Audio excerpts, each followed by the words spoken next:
Okay, review tayo for your coming civil service exam. Ang conclusion pong tuturo ko sa inyo dahil marami pong ganitong lumalabas. At ituturo ko sa inyo kung paano mag-analyze at paano makuha yung sagot ng mabilisan. Dahil when it comes to exam, oras po ang ating kalaban. Okay, so analyze po natin tong problem. Jane works faster than Kim but not as fast as Maria. Maria is faster than Ricky but not as fast as Ryan. And the question is, who works the fastest? So i-analyze natin kung sino daw po yung pinakamabilis.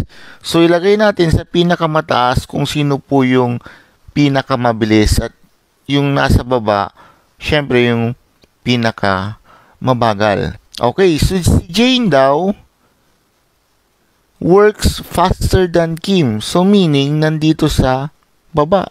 Mas mabilis si Jane. But not as fast as Maria. Meaning, mas mabilis si Maria. And sabi niya, Maria is faster than Ricky. Okay, so si Maria daw ay faster than Ricky. So nasa baba lang si Ricky.